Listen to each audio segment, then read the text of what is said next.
Alô, amigos, bem-vindos ao Gente que Fala, sempre ao vivo, de meio-dia a 1 pela Rádio Trianon, AM 740 São Paulo, Rádio Universal, AM 810 Santos. Estamos transmitindo direto da nossa fanpage, Facebook/programa Gente que Fala. Estamos também na AltV, www.altv.com.br e na TV Guarulhos, canal 20 UHF, canal 3 da NET em Guarulhos. Tanto AltV quanto TV Guarulhos, 11h30 da noite. Acesse nosso blog, conheça nossos colunistas e colaboradores, gentequefala.com.br. À sua disposição o telefone 3289-3580, aqui no estúdio da Rádio Trianon, e o telefone da nossa produção 5052-5555. Participando desta edição de Gente que Fala, promotor de justiça, Dr. José Carlos Blatt. Dr. Blatt, prazer tê-lo aqui. Prazer, Zancopé, é um prazer estar aqui mais uma vez aqui na Trianon, né? E com esses ilustres convidados. O Gente que Fala tem 16 anos no ar. Você é um daqueles que participam há 16 anos. Ah, com certeza, desde o início aqui com o querido Fausto Camunha, né? Da mesma forma, o Wagner Rubinelli. Boa tarde, Wagner. Boa tarde, Zancopé. Boa tarde, Fausto Camunha. Uma satisfação estar hoje aqui, né, no programa novamente com os nossos queridos ouvintes da Trianon. Meu amigo José Carlos Blatt, né, um dos promotores mais combativos aqui do estado de São Paulo, grande jurista. É uma satisfação estar com você hoje aqui, Blatt. E também o escritor aqui, né, o Ryan, né, que é um jovem escritor e que muito animado aqui. Bom dia, boa tarde, viu, Ryan? Boa tarde. Boa tarde, Wagner, boa tarde, Zancopé, boa tarde, ouvinte. Olha, é algo novo para mim falar no rádio. É economista ou é escritor? Eu sou escritor. Economista de formação, mas escritor de profissão, é aquela coisa. É muito difícil viver de livros no Brasil, mas eu consigo e eu bato no peito para dizer isso. Esse Wall Street é o mais recente. Vamos lá, eu tenho 7 livros. O principal dele chama-se Hackeando Tudo e foi o que mais vendeu. Basicamente, autoajuda para vagabundo. Como é que é? Autoajuda para vagabundo. Literalmente, eu escrevo para jovens e eu dou tapa na cara de jovens e mudo a vida dessas pessoas. É um livro de hábitos, mas do jeito que eu falo, linguagem formal, até palavrões no livro. Esse é meu estilo agora. Meu estilo porque é aquela coisa, o jovem brasileiro não lê, ele prefere YouTube. Então o meu trabalho como escritor tem um passo à frente que é criar um mercado do zero.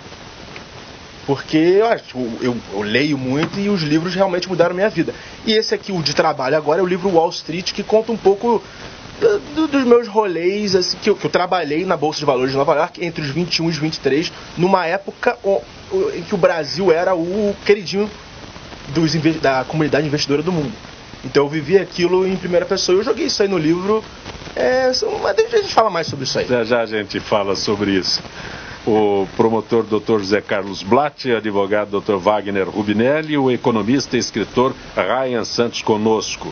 Primeiro julgamento de uma chapa presidencial da história do Brasil, marcado para começar amanhã cedo. 7 ministros do Tribunal Superior Eleitoral determinarão se Dilma Rousseff e Michel Temer abusaram do poder político e econômico na campanha eleitoral de 2014.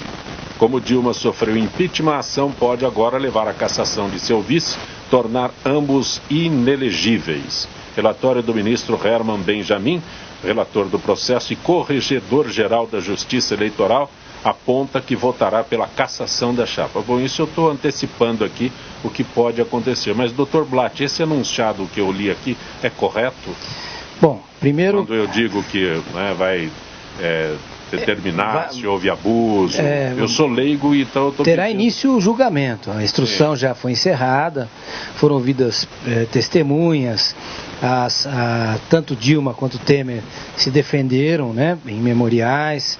O relator, que é o ministro Herman Benjamin, no qual eu me orgulho muito, é meu amigo pessoal há muitos anos, oriundo do Ministério Público de São Paulo, é um sujeito extremamente sério, extremamente rigoroso, e tenho certeza que pelas provas que foram produzidas ao longo desses praticamente um ano, é possível determinar juridicamente a cassação da chapa Dilma Temer, tanto Dilma quanto Temer. Ocorre que será um julgamento para inglês ver, ou seja, o fator político estará presente nesse julgamento. Tenho certeza que o Herman... Totalmente político. O Herman votará certamente pela cassação da chapa, o que não será objeto de análise, de apreciação dos demais ministros. Se alguém lá pedir vista, pronto, já se vão mais alguns meses. E depois de julgar, mesmo que casse... Um ano para... Um ano para...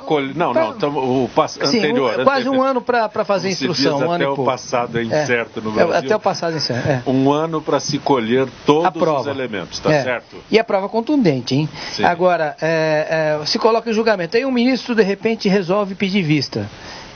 Teria que colocar nas sessões subsequentes. E se o cidadão sentar em cima, como a gente já viu alguns casos, inclusive no Supremo Tribunal Federal, o Dias Toffoli está até hoje com vários processos que ele retirou de pauta, inclusive do Renan Calheiros, etc., e depois colocou, né, no momento oportuno. Então, isso pode levar mais algum tempo. E, supostamente, vamos supor que todos os ministros votem pela cassação da chapa. Ainda cabe recurso, embargos de declaração e depois ainda cabe um recurso junto ao Supremo Tribunal Federal. Ou seja, é muito provável que o senhor Michel Temer chegue até 2018.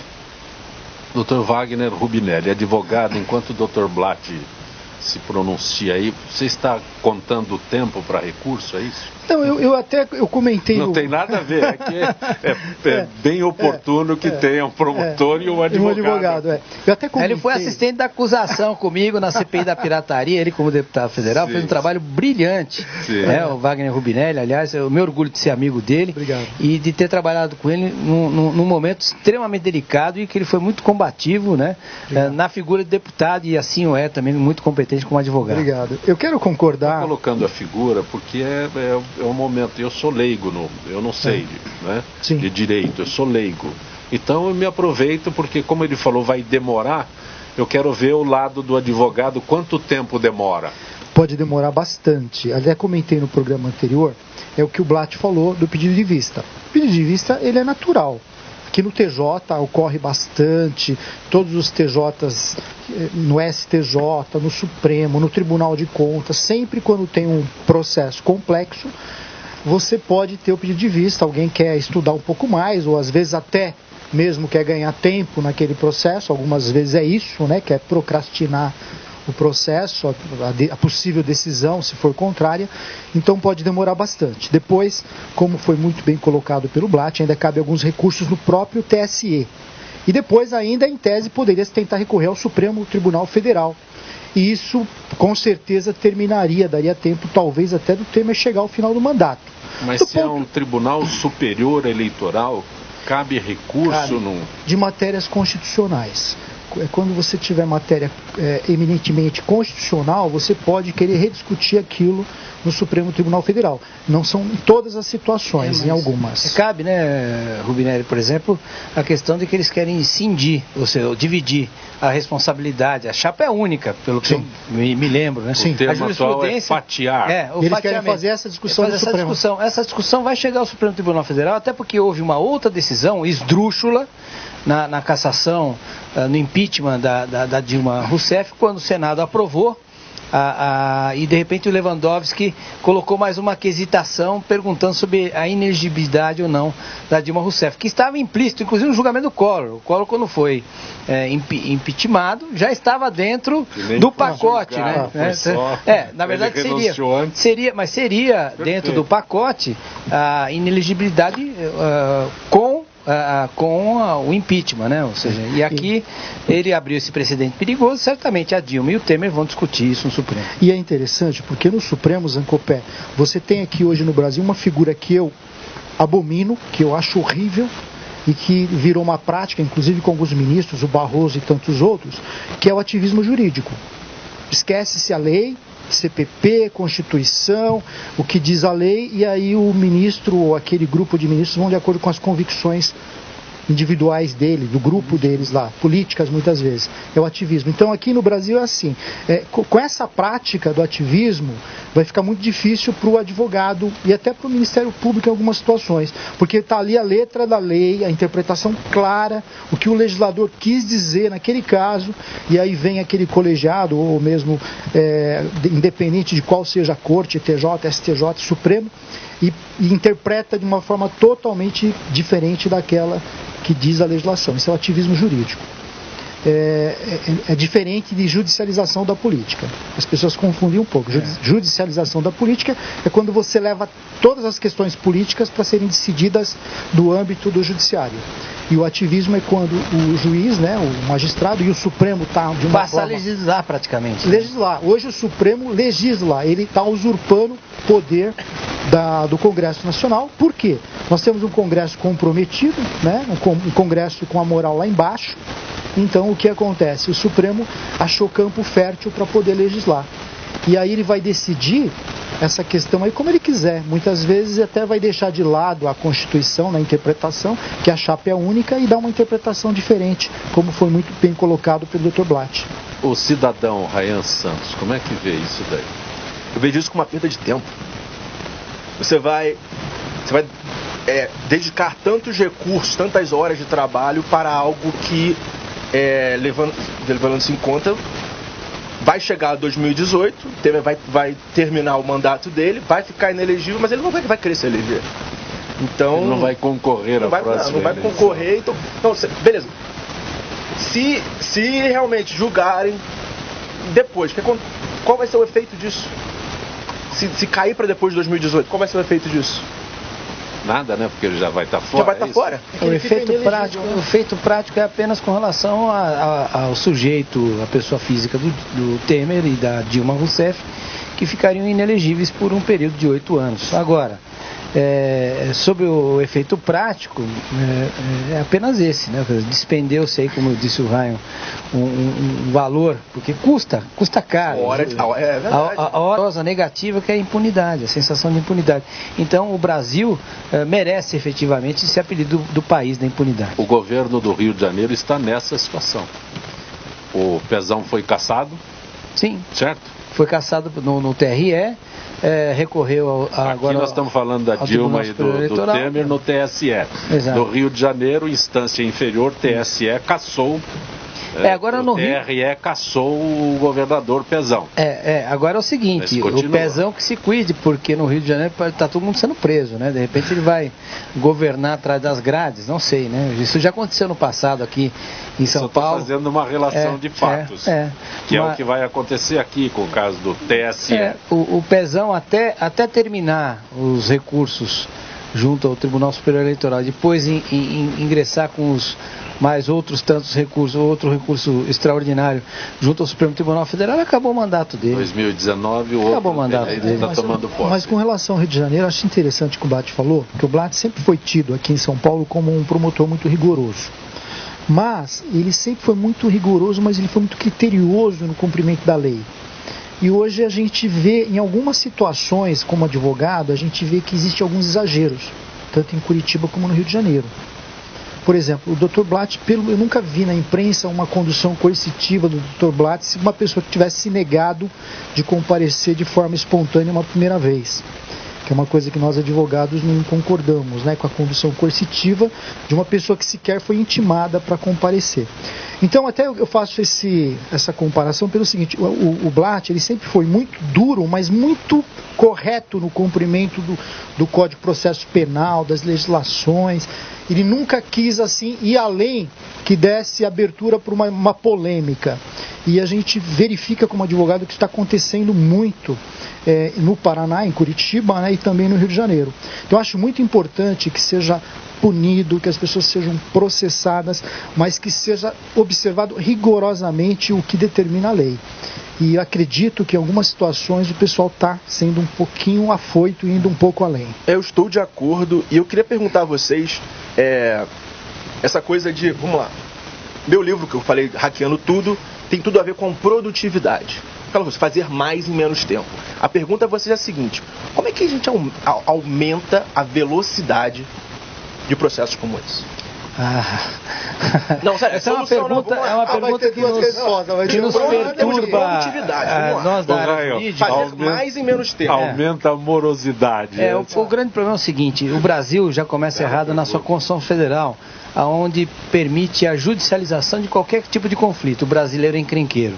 Então, nenhuma questão poderá ser deixada de ser apreciada pelo Poder Judiciário. Então, assim, você brigou por causa do papagaio, Poder Judiciário.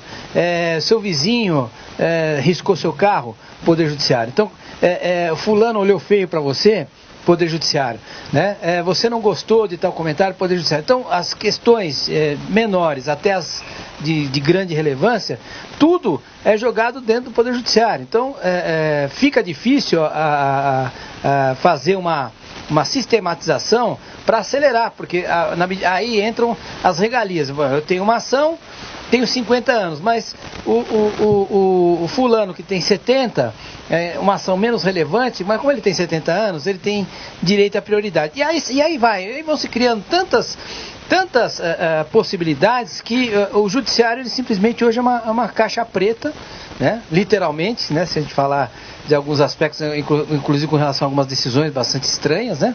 Que a gente sabe qual que é a motivação. E por outro lado, a primeira instância completamente emperrada. Você vai, por exemplo, no Fórum Criminal de São Paulo, que o brasileiro pode se orgulhar, porque acho que é o shopping do crime, né? O Fórum Criminal tem 32 varas, tem mais 6 tribunais do júri, varas de execuções, etc. Passam mais de 6 mil presos por mês rotativos dentro do sistema. E são milhares e milhares de ações em andamento. Fora os inquéritos policiais, sem falar na esfera civil. O João Mendes um dia vai cair de tanto papel que tem em seus andares, né?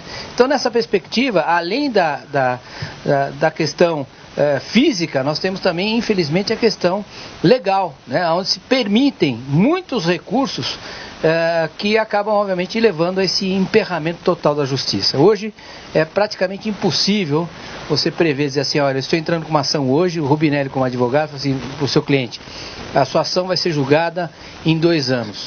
Nunca. Né? Definitivamente vai julgar primeiro 3 anos na primeira instância, tal. No mínimo hoje uma ação demora 5 anos, até de juizado especial. Dr. Blatt, tenho algo aí que já ouvi e não sei como isso acontece, mas julgamento da chapa Dilma Rousseff e Michel Temer. Michel Temer é o atual presidente da República.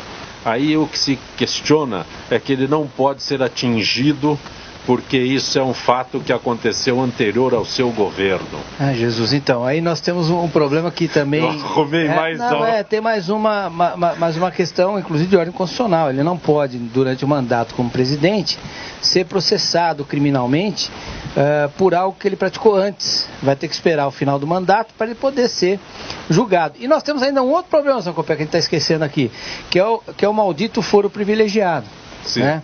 Quer dizer, por exemplo, ele tem. Eu me lembro do caso Maluf. O Maluf era deputado federal, depois de um tempo ele não era mais nada, voltou para primeiro grau, agora ele é deputado federal de novo, ele já está com 80 e tantos anos. O processo criminal referente à Avenida Água Espraiada está lá há tantos anos. Foi condenado? Ele já foi condenado?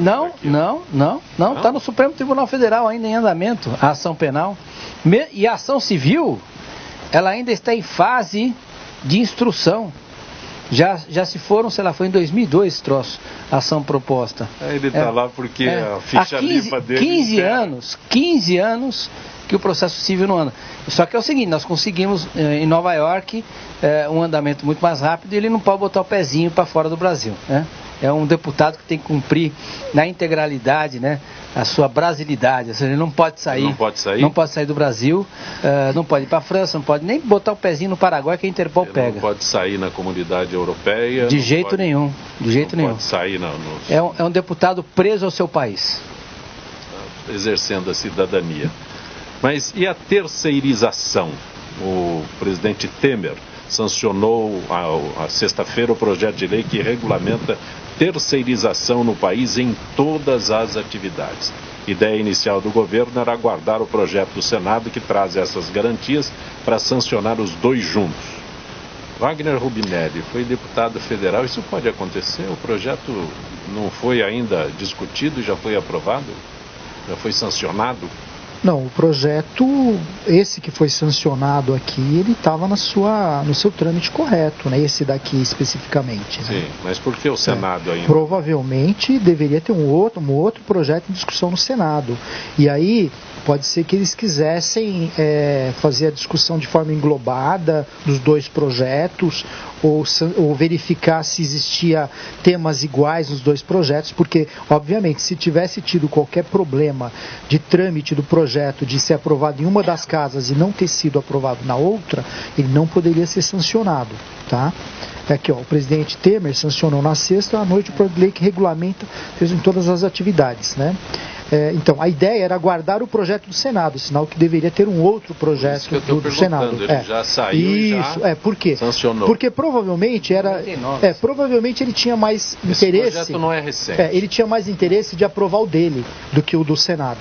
Ele provavelmente achava que o dele seria mais adequado para o que ele acredita, o que ele defende. Eu, particularmente, acho a terceirização muito ruim. Porque se você terceiriza... os direitos trabalhistas? Sim, em tese complica muito. Primeiro, quando você terceiriza, você tem um atravessador. Então você vai me contratar, mas você não pode você vai contratar indiretamente. Você vai contratar uma empresa que vai ceder a minha mão de obra. A empresa vai ganhar com isso. Então o meu salário... Essa terceirização não é tão realista quanto é apresentada. O salário vai ser menor, porque a empresa que terceirizou tem que ter o rendimento dela. E aí o que acontece? Muitas vezes uma empresa grande, como uma multinacional, ela pega uma empresa terceirizada. E aí quando você vai entrar com uma ação trabalhista, você entra, obviamente, contra aquela pessoa. Como advogado trabalhista, você vai entrar contra as duas. Contra a empresa multinacional e contra a terceirizada. Tá? Ocorre que muitas vezes essa terceirizada, quando ela tem muitas ações trabalhistas, ela quebra. Ela quebra. Ela vai falir. Ela vai sumir, o dono vai sumir. Daí você não vai ter como o trabalhador receber aquele dinheiro, aquele montante. Vai ter fraude.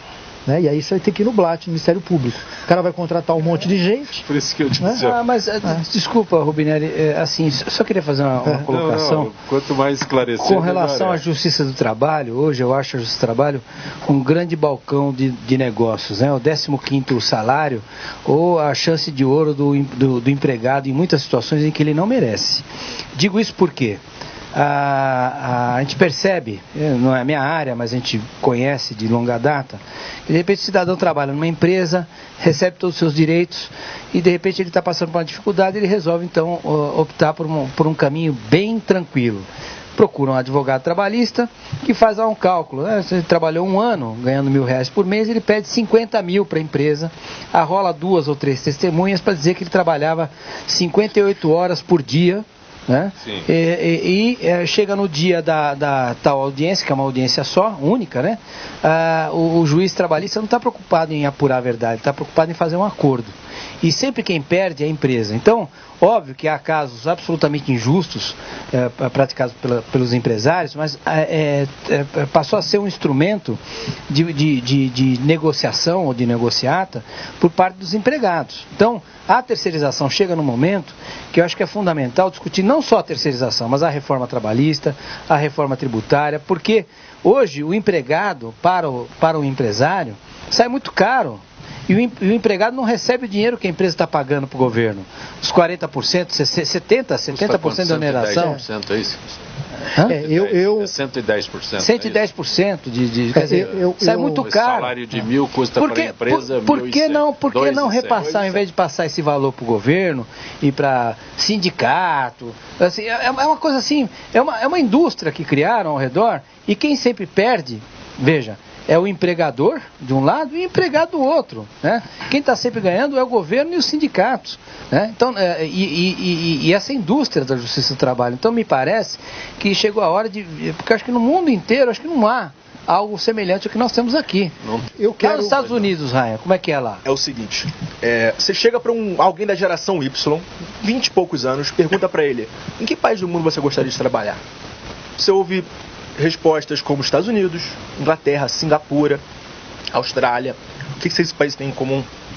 Vou dar o meu exemplo nos Estados Unidos. Eu era funcionário do Banco de Investimento Citi. Eu não tinha 13º, eu não tinha vale transporte, eu não tinha vale alimentação, não tinha vale refeição, não tinha seguro-desemprego e não tinha 30% a mais nas férias. Nossa, que tortura, mas vamos lá. Por que as pessoas dão um rim para imigrar aos Estados Unidos, a um lugar desse? Porque lá o empresário é visto como um solucionador de problemas e não como um vilão. Então a grande diferença que eu vejo é essa mentalidade do trabalhador. Então, mas eu quero parar, acho que é assim. Primeiro, a gente fica falando muito dos Estados Unidos, mas Estados Unidos também é um país que decide tudo na questão jurídica. Qualquer coisa nos Estados Unidos dá processo por dano moral. Lá tem a indústria do dano moral. Tem pessoas que enriquecem com dano moral, diferente no Brasil. Aqui você podem te cortar as duas pernas que vão dizer que é enriquecimento sem causa, não vai ter dano moral, vai ganhar 5 mil de dano moral. No Brasil é até 30 mil reais. Então, vai ser 30 mil reais. Você pode perder as duas pernas e os dois braços. Nos Estados Unidos a coisa é séria. É R$1 milhão, é 2 milhões, é 3 milhões. Se aqui não. Então, isso, no shopping. Aí, então lá a lei é séria, lá funciona. Então, eu acho que a gente não pode falar, não, porque o Brasil, a justiça do trabalho. Aqui no Brasil a gente tem trabalho infantil, a gente tem trabalho escravo, a gente vai aqui no centro de São Paulo, tem o pessoal da Bolívia aí em situação de escravidão, nigeriano, amarrado aí no pé da máquina de costura aqui em São Paulo, aqui no centro, nigeriano. Então a justiça do trabalho, com todos os problemas que tem, é para coibir um pouco de tudo isso que existe. Para coibir todos esses abusos que existem e que existiram por muitos anos no Brasil. Essa reforma trabalhista e esse processo aqui, esse projeto, não processo de terceirização, ele atende os interesses aqui desse prédio aqui do outro lado da rua, que é da Fiesp, que em todo momento apoiou o impeachment, que estava defendendo moralização, ética, mudança na política e agora se calou. Eu não estou vendo o pato na rua. Eu vou simplificar. Tiraram o pato da rua. Nós estamos pagando o pato. Cadê o pato, Fiesp? Cadê o pato? Quer dizer, nós estamos vendo que a corrupção continuou, os escândalos estão aí e a Fiesp parece que esqueceu do pato, né? Não está mais usando o pato. Por quê? Será que é porque vai ter a reforma trabalhista e já passou o projeto da terceirização? Nós vamos ao intervalo. Gente que Fala retornará em instantes.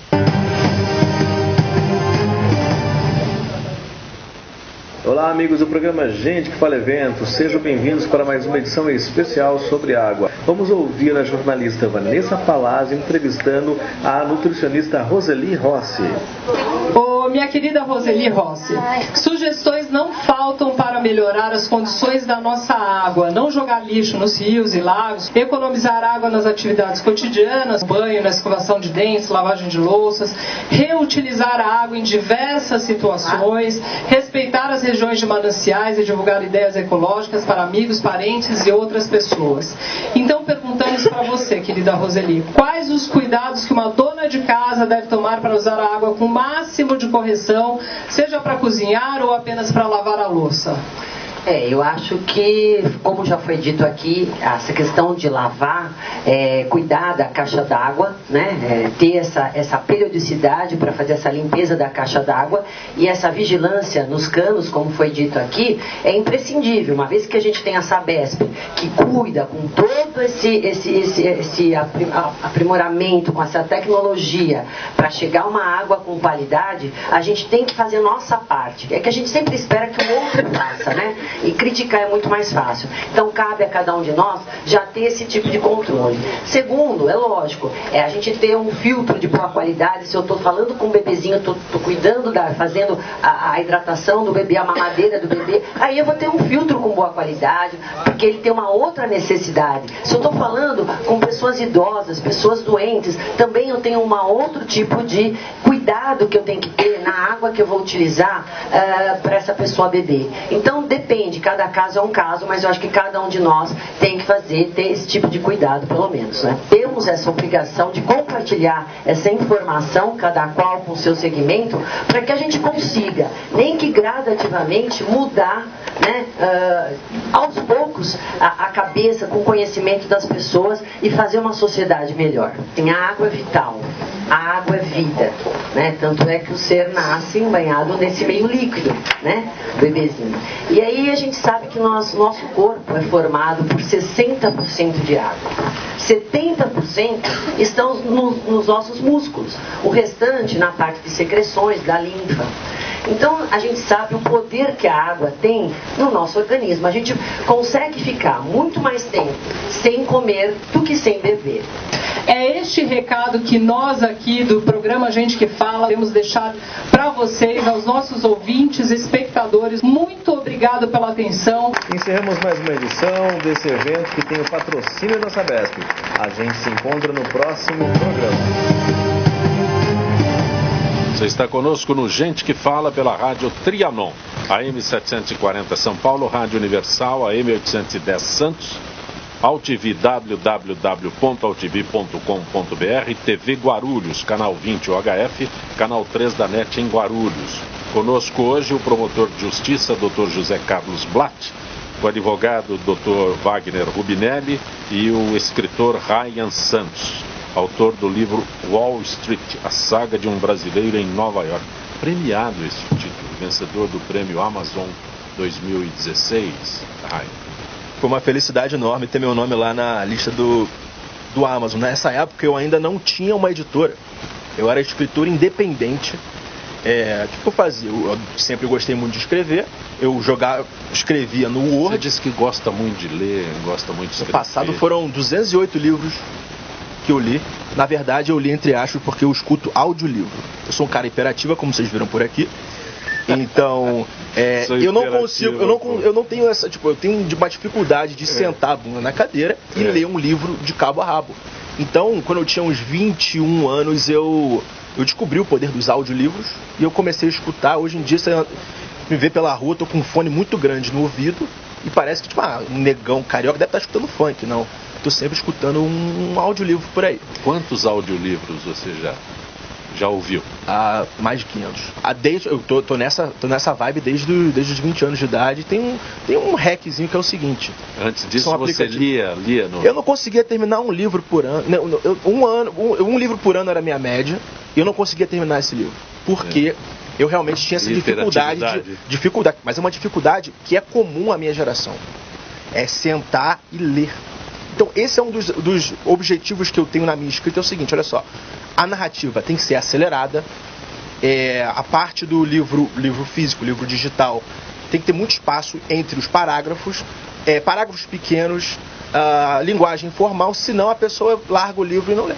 Mas essas letras aqui são terríveis, e eu que ainda já passei da fase já estou na fase da presbiopia, é pior ainda. No digital é um pouco mais... Ele é mais tranquilo de ler. No digital, e a gente tem a versão audiolivro, que é pelo aplicativo e-book, que é aquela coisa, como eu falei antes do programa, o meu desafio não é só vender livros, eu tenho que educar o meu mercado-alvo, como um empresário mesmo, que ler é bom. Então, você não consegue ler isso aí, toma essa outra opção aqui, Amazon Kindle, que a letra é maior. Não consegue? Usa o aplicativo e-book. Não consegue? Compra o outro livro. É um desafio. Porque as pessoas, realmente, o meu público-alvo, que é a geração Y brasileira, eu sempre digo no meu blog, minha missão é levantar a... Quantos seguidores tem no seu blog, né? Meu blog são, cara, eu bato 100, 200 mil acessos por mês no blog. É o carro-chefe do meu projeto, é o blog Mundo Ryan. A gente chama de ostentação de sabedoria. Linguagem na cara, e como eu falei no primeiro bloco, que é meio que eu tô ali para espetar o jovem. E acaba dando efeito, porque eu recebo muitos e-mails assim, Ryan, você mudou minha vida. Porque você foi agressivo. É biográfico ou é? É um livro biográfico, mas ele conta com aquela coisa. Para passar um conceito, eu não posso ir direto ao ponto. O que eu uso? Eu uso histórias pessoais. Eu ilustro com o contexto do negócio para passar uma. Esse livro o principal tópico é propósito de vida. E como é que você foi parar nos Estados Unidos? Eu fui até imigrante legal, cara. Não, mas eu fui como intercambista com 15 anos de idade. Um daqueles seduzidos por essa imagem que você disse que os Estados Unidos mas tem a ver isso, porque é o seguinte. Pensa o seguinte, eu, jovem negro de 5 anos de idade, eu nasci em 1995. O único exemplo negro que eu via na TV era o Jacaré do El Chan. Então eu queria ser igual o Jacaré do El Chan. Eu dançava axé, rebolava. E meus tios me zoavam pra caramba, pô. Falei, não, calma aí. Aí um tempo depois eu comecei a ver ídolos negros como Michael Jordan no filme Space Jam. Eu falei, se esses caras parecem comigo, estão com dinheiro, têm sucesso e estão se dando bem na vida, é para lá que eu tenho que ir. Então, isso aí, esse clique aconteceu quando eu tinha 6 anos, eu fui com 15 como estudante de intercâmbio. E eu acabei ficando. Fiquei... Mas como estudante de intercâmbio? Intercâmbio é para ficar um ano só. Sim, mas não foi só como... Você estudou aí, para ter um intercâmbio, você estava inserido no ensino fundamental aqui, bem inserido, porque não tem intercâmbio simplesmente vou para lá. Eu ganhei uma bolsa. O Rubinelli quer sair de Mauá e vai para os Estados Unidos. Não, eu ganhei uma bolsa. Como ganhou essa bolsa? Era um concurso de conhecimentos gerais em inglês e uma redação em inglês. E eu fiquei em terceiro lugar do Brasil, eu ganhei essa bolsa para ir para os Estados Unidos. Aí foi aí que, o que aconteceu? Nos Estados Unidos eu vi, me botaram pra chutar a bola oval. Eu nunca tinha visto futebol americano na vida, me botaram pra chutar a bola oval. Daí, você é brasileiro? Foi por acidente. Você é brasileiro, chega no estádio, foi para acidente. Chuta isso daí. Eu não sabia a regra nenhuma, me botaram no time e eu comecei a me dedicar àquilo. E nos Estados Unidos, a educação anda de mãos dadas com o esporte. Então eu vi aquilo ali um caminho para subir. Eu sou bom nisso aqui, eu posso ficar melhor, eu vou me dedicar nisso aqui, porque talvez um dia eu consiga uma vaga numa universidade. Acabou que eu joguei, mas a minha vaga na universidade, University of Pennsylvania... Você era o chutador do time, é isso? Eu entrava para chutar e saía. O jogo de futebol americano tem 3 horas e meia de duração, no total eu ficava 3 minutos no campo. Mas era assim, era para decidir jogo, fazer os pontos do time. E essa coisa... Eu usei isso como um degrau. Eu acabei não indo com bolsa esportiva. Eu fui com bolsa acadêmica porque as minhas notas... Eu vim de um colégio católico chamado Santo Agostinho, no Rio de Janeiro. Colégio bem tradicional. E eu era bom aluno lá. E nos Estados Unidos o ensino público é bem fraquinho. O ensino público é fraquinho, especialmente no estado da Califórnia. Então, saindo de um colégio onde a cobrança era muito alta para uma escola pública em área de favela na época... Eu tirei notas boas e eu entrei na Universidade da Pensilvânia por mérito acadêmico. Mas é o seguinte, a Universidade de Pensilvânia é o lugar onde um cara chamado Donald Trump estudou. Wharton School of Business. É a escola de negócios que forma os tubarões de Wall Street. E eu entrei lá porque eu gostava da palavra business, né? Então, qual é o número? Qual é o número 1? Ainda gosto. Qual é o número 1? Eu botava minhas pesquisas. Qual é o número 1 faculdade de business? Wharton School, Universidade da Pensilvânia. Só que o ambiente é onde o filho chora e a mãe não vê.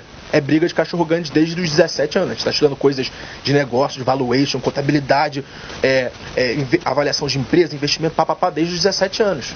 Para quando você chega aos 21, você está pronto para contribuir já de início, direto para o mercado financeiro. Você lançou esse livro lá nos Estados Unidos? Não, ele está em processo de tradução. Mas é um dos meus objetivos para esse ano. Tem outros títulos que você lançou lá? Nos Estados Unidos, só o primeiro, Hackeando Tudo, que como eu falei, o subtítulo oficial do livro é 90 hábitos para mudar o rumo de uma geração. Nessa pegada de agressividade, de ajudar o jovem, de dar aquele tapa, aquele empurrãozinho que a pessoa precisa, de hábitos. E esse esse é o Wall Street, foi o texto. Tem o Ousadia, que é Travel Book, livro de viagens. Wall Street, que conta um pouco do como funciona por trás dos panos do mercado financeiro, coisa que eu tinha que, a gente sabia que a OGX era uma empresa fraquíssima, que não ia dar em nada, mas a gente tinha que mentir para o mercado porque o banco ganhava dinheiro em cima dos deals. E a gente precisava dos deals, a gente precisava daquilo.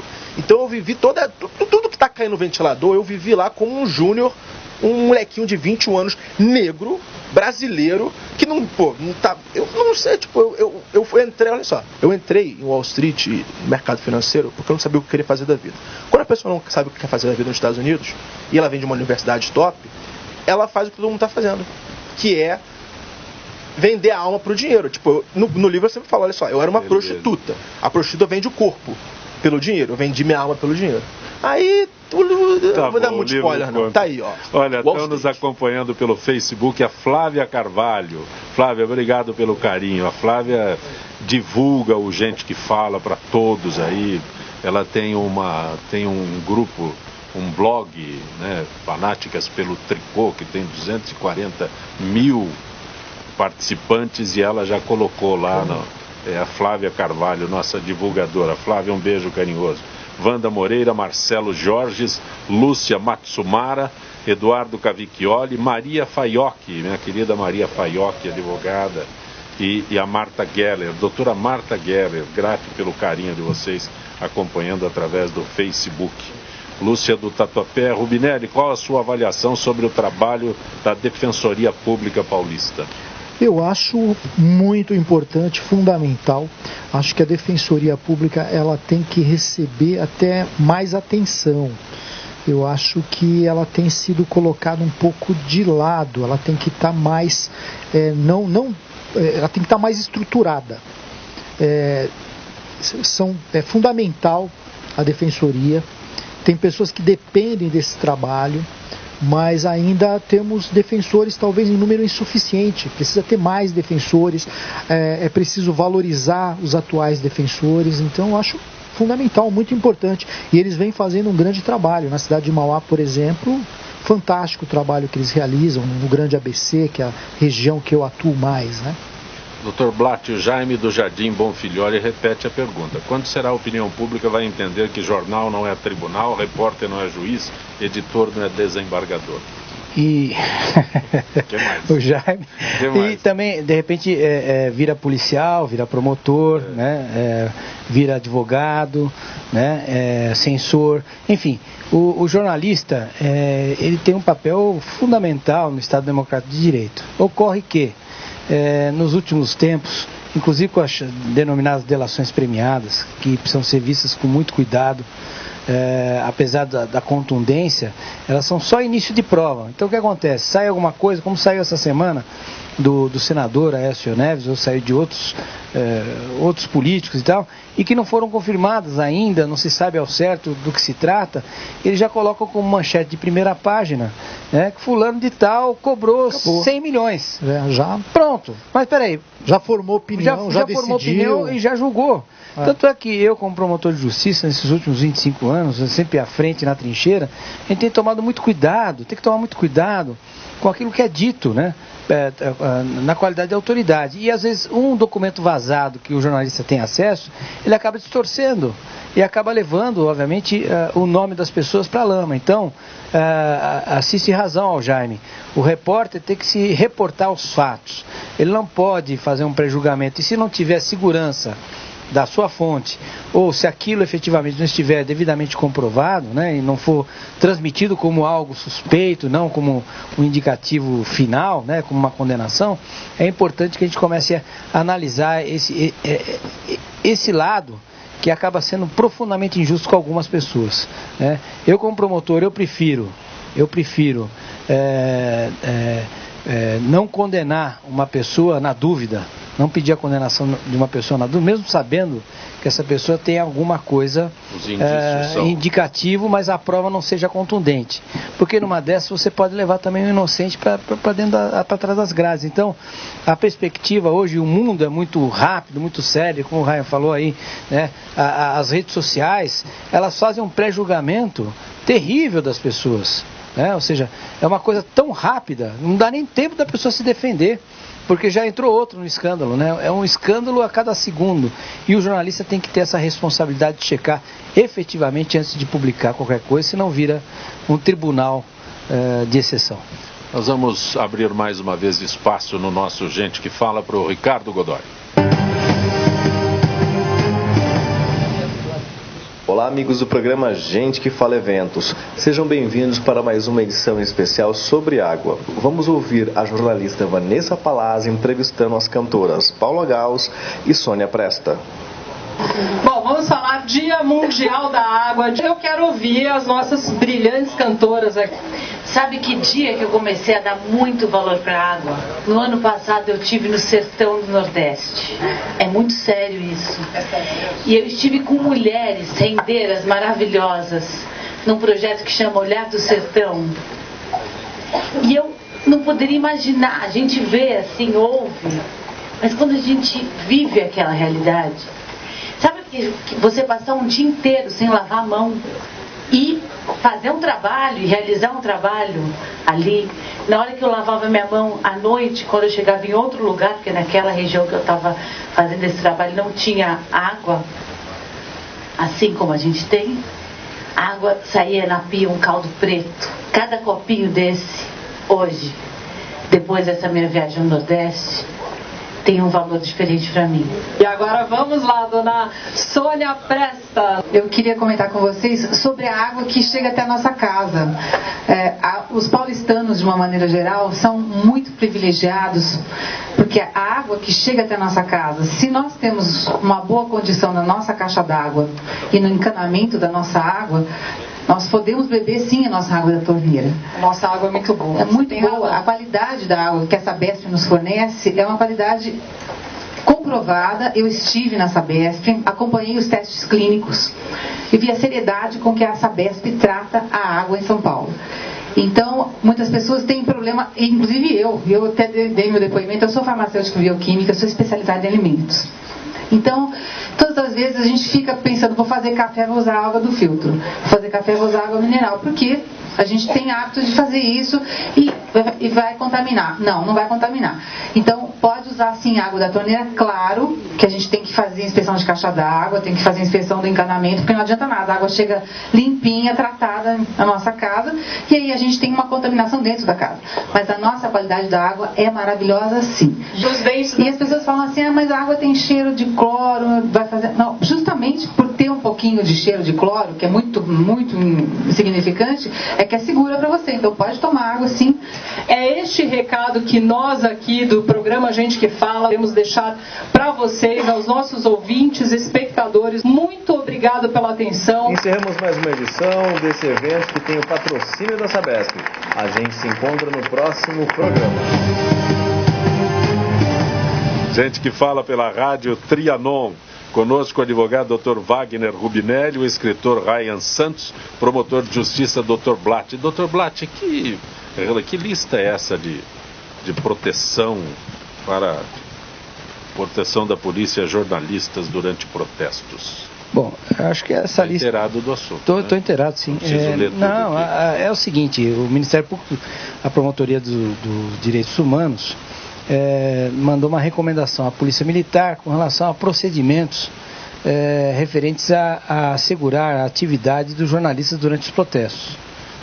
Aliás, jornalista não é policial militar que vai na frente, né, o Jaime falou. Mas é necessário que haja total transparência e segurança para que o jornalista possa exercer sua atividade. O pedido inclui a própria PM. Exatamente. Então, na verdade, é o seguinte, que acontece? Fazer com que os jornalistas não tenham seus equipamentos surrupiados, eventualmente, por registrar algum abuso, né? Possibilitar que eles tenham, eventualmente, diante de uma situação de violência, seja ela qual for, sejam arroladas testemunhas civis e não policiais, outros policiais, né? Ou seja, então, é uma série de medidas que, ao meu ver, não cabem não só ao jornalista, a qualquer cidadão. É uma recomendação desnecessária, porque está na lei, né? Está na atividade policial exercer a sua atividade com força, se necessário, mas dentro da legalidade. Então, é uma recomendação, acho importante. Alguns jornalistas se feriram durante alguns confrontos, com responsabilidade, muitas vezes direta do jornalista que se põe à frente da barreira de segurança. A notícia é uma maravilha. O que eu acho legal é que o jornalista ele pode ser comparado ao pessoal lá de Hollywood, né? Em busca do furo perdido, né? Tipo, né? Como se fosse um título de filme. Mas nessa perspectiva é importante que sejam assegurados todo tipo de trabalho para total transparência, para que a opinião pública possa saber o que está acontecendo. Ô Ryan, você conseguiria responder em 1 minuto para o Marcos de Pinheiros as perspectivas do mercado de ações dos Estados Unidos no governo Trump, teu colega de faculdade?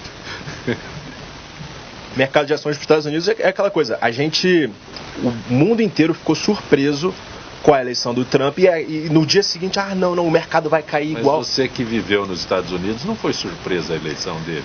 Olha, foi. Ele é um candidato nacionalista. A mídia, aquela coisa, a mídia dizia, não, as pesquisas estão passando para Hillary e tal, coisa. Mas é aquela coisa, a gente esperava uma reação abrupta estilo Brexit, que os mercados derreteram lugares 11% em um dia só, e a tempestade passou e é aquela coisa. O Trump é um homem pró-business. Eu falei, eu gosto de business. O Trump é um homem pró-business. Então, qualquer coisa que ele faça pró-business, o mercado sobe. E estamos dizendo, agora já está precificado, mas eu ainda acredito que o negócio o negócio vai crescer ainda mais cada vez que ele ajuda o pessoal da classe dele, os empresários. Sempre assim, é pró-business. Ele não quer nem saber, ele não quer nem saber o povão. Não, meu negócio é business, eu vou fazer esse país andar. Make America Great Again. Eu estudei na mesma universidade que ele, mas é o seguinte, a universidade inteira odeia Trump. É impressionante como assim, ele se gaba que estudou na Wharton Business School, mas a Wharton Business School fala, a gente não tem nada a ver com esse maluco aí não, cara. Isso aí Estudou aqui, mas não gostamos de lembrar que ele estudou aqui. É um filho bastardo. Blatius, estudou aqui, mas não é bom lembrar que você estudou. É bom não lembrar, né? O que é interessante na eleição do Trump é que as pesquisas, não são pesquisas do Datafolha ou Datafolha, né? São pesquisas americanas, nem do Ibope, né? Mas de lá, que levavam a vitória de Hillary Clinton direto. E de repente, como se vê, né? O cidadão americano, assim como o cidadão brasileiro, quando perguntado sobre determinados assuntos, o pessoal tem escondido o jogo, né? Eu vou te falar uma coisa, Blatt. A próxima eleição presidencial no Brasil pode ter uma surpresa de talvez não eleger um político tradicional. Mas acho que vai. Candidato, então por isso mesmo, acredito que vai surgir algumas pessoas aí. Porque nos anos que anteriores, não... nós estamos, essa época já tinha comentários. Então, eu acredito. A pessoa já estava no palanque, né? Então, mas eu acho que vai ser atípico. E outros próximos a Curitiba. Vai ser atípico, vai ser diferente. Eu acho que nós teremos novidades e pode acontecer algo parecido com os Estados Unidos aqui. Eu vi uma frase fantástica outro dia, ou é foro ou é Moro. Acho que o Moro é mais que foro. Ryan, como eu encontro Wall Street, a saga de um brasileiro em Nova York? Wall Street está disponível em todas as livrarias do Brasil, graças a Deus. Ele também está no Amazon e em versão audiolivro no aplicativo YouBook. Quanto tempo eu demoro para ouvir o teu livro? Na velocidade normal, 5 horas de audiobook, mas aquele hackzinho que a gente faz, a gente acelera 2x ou 3x, você escuta mais rápido. Não é aquela advertência de medicamento, não, né? Tem gente que consegue ouvir assim, do que mostrar pra... mas passa. Consegue assimilar? Consigo. Muito melhor do que se eu sentar e ler isso aí. Só se alguém imperativo como você. Ryan, agradeço a tua gentileza. Obrigado você, ter vindo ao nosso Gente Wagner. Que Fala. Grande abraço. Dr. Wagner Rubinelli, muito bom tê-lo aqui. Sai de Mauá e vem aqui com a disposição de sempre. Obrigado, Zancopé. Obrigado, Ryan. É uma satisfação estar com vocês aqui, meu amigo Dr. Blatt. Um forte abraço a todos os ouvintes da Trianon aqui. Um abraço ao meu amigo Fausto Camunha também. Dr. Blatt, o senhor que engrandece a promotoria, contribui muito para os nossos debates aqui, agradeço. É uma honra, Zancopé, estar aqui mais uma vez na Trianon, aqui no programa Gente que Fala, né, com a produção aí maravilhosa, com o nosso querido amigo Fausto Camunha, Wagner Rubinelli, amigo de longa data, né, velho guerreiro de trincheira, né, na pirataria. Meus parabéns ao por favor, no combate. É o combate, nós só fizemos. Vocês estão me chamando de Ryan. É que como ele veio dos Estados Unidos, está lá em Ryan, né? Mas ao Ryan, pela iniciativa, muito legal ver pessoas novas, jovens, falando para os demais jovens e transmitindo uma mensagem de esperança para que esses jovens possam efetivamente fazer desse Brasil um Brasil melhor, né? Ryan Santos. Ryan Santos. Agora pronunciei corretamente. Pronto. Gente que Fala tem a direção-geral do jornalista Fausto Camunha, a diretora de produção Zenilda Salvato, a redação Pedro Esquiavão, produção cultural Ricardo Godoy, na Rádio Trianon, Benevené, Cléo Rodrigues, Neildo Neres, Ricardo Valim e Sérgio Souza. Na direção da TV Guarulhos, Fernando Mauro, na direção da UTV, Alberto Luquete, na técnica James Eduardo, Paulo Afonso e Iago Matsumoto. Estaremos de volta amanhã, meio-dia. Gratos, até lá.